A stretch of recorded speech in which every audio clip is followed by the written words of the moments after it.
Every journey has its final day. Don't rush.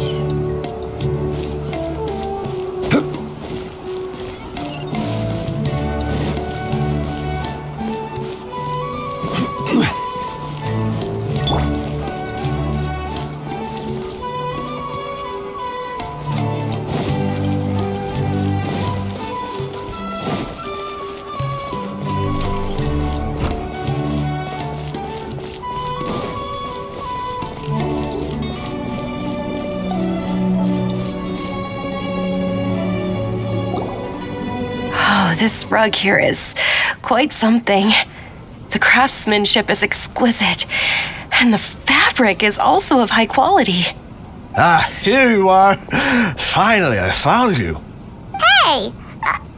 Aren't you that mercenary who bit his tongue? You can still talk? Wait, are you here to take revenge on us? What are you talking about? Do I look like I can take you all to a fight? I just came here to give you something. I'll be on my way to give myself up to the Corps after this. Once I woke up, I hurried to the Khan al-Ahmar's camp, hoping to alert them to your presence. But when I got there, I found no one except the members who were still too injured to move. Ah, so you probably got there after us. Yeah, they told me that they had exacted their revenge, and everyone had turned themselves in to the authorities. Even that last camp was not going to last for much longer. I had joined the cause to repay an old favor from Kusela. Now that everyone's already turned themselves in, I might as well do the same. One of the injured members gave this box to me and told me that it contained some of the old man's last possessions. Everything left in the camp will get confiscated, so I figured I should get this to you before the Corps could get their hands on it. Thank you. No worries. We are all just living our own truths. There's no need to comment or judge anyone for it. So this box contains everything that Dia's father left behind. Huh. It feels lighter than expected. Well, back in the day, the first thing he did with any Mora was spend it on things like drinks and meat. But let's see what's inside. What's this? It's just a bunch of junk. It kinda stinks. Perhaps it's just been left unopened for too long. A handwritten copy of a storybook. The paper's already yellowed, and it looks like it's about to fall apart. It was against the Academia's rules to possess books for personal use. If he was going to break that rule, he could have at least copied something useful. That probably means this was really important to him. And here are a few bags of children's snacks. The packaging's completely deteriorated. Maybe that's where the smell was coming from. Did he get those for you? Yeah, but here's the thing, though. Even when I was a child, I was never a fan of these kinds of snacks. He'd always say that he got them for me, but in the end, he always ate more than I ever did. Who even leaves snacks in a box like this anyway? Isn't that just common sense? Forget it. Let me see what else is in here. A razor, some buttons, some round iron tiles, a wooden toy puppet, a wool scarf, which, from the looks of it, probably belonged to a woman, and a hair clip? Why are these things here? I'm suddenly feeling a little scared. I'm sorry, my lady, but this is just the kind of man he was. He probably saw this box as some kind of personal trash heap and dumped any and everything in there.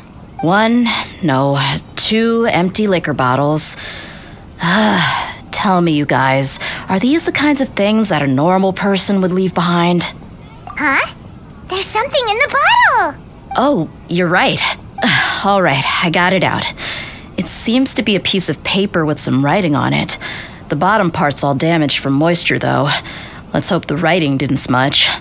I was suddenly seized with an urge to write a letter after finishing this bottle.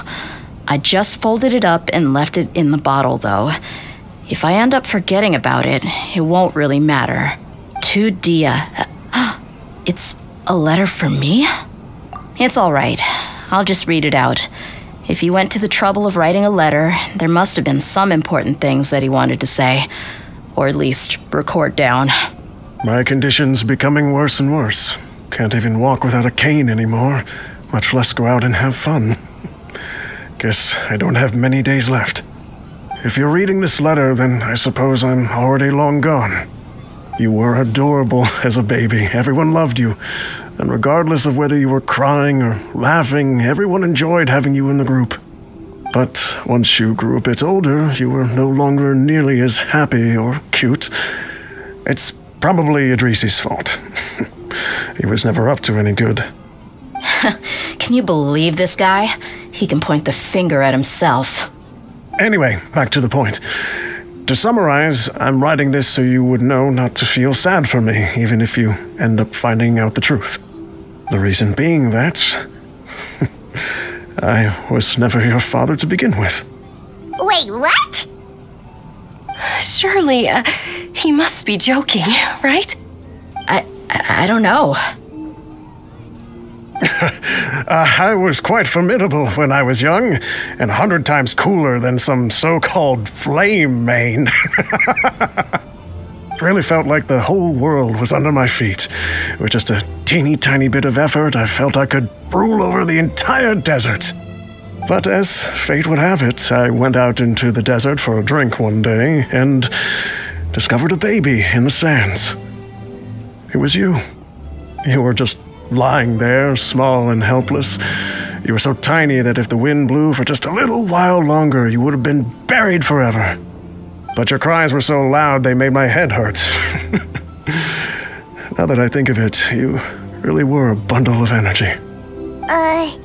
Sounds like he's serious. I told Idrisi and the others that I had slipped up with a woman while out and about. None of them even doubted me. I'm sorry that I had to lie to them for so long, but I really had no other choice. I was their most esteemed leader, after all. It's not like I could just tell them that I suddenly wanted to play at being a father. At this rate, I'll puke up all the liquor I just drank from this bottle. Anyway, Dia, you possess the kind of freedom and kindness that we could only dream of. As far as how you should live your life, that'll be up to you to decide. That's the end of the letter.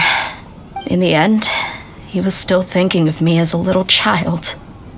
I suppose, or I would have suffocated under the sand a long time ago. He was a good father to you. The fact that he wasn't a blood relative doesn't change that. Yeah, it's just a pity that we had to learn the truth of everything like this. Do you already have some ideas about the decision that he wanted you to make? I do. If he first found me alone in the sands, then I want to try my hand at finding the person who abandoned me. I just have one wish, to tell them a story. That there once existed a childish and foolish jerk with a heart of gold. And that only under his care was I able to grow and mature into the person I am today. If you end up finding any leads, can you share them with us? We go on adventures all the time.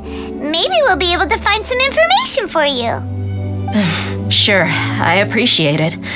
I wasn't expecting you to be so enthusiastic. I'll help too. Thank you. All of you.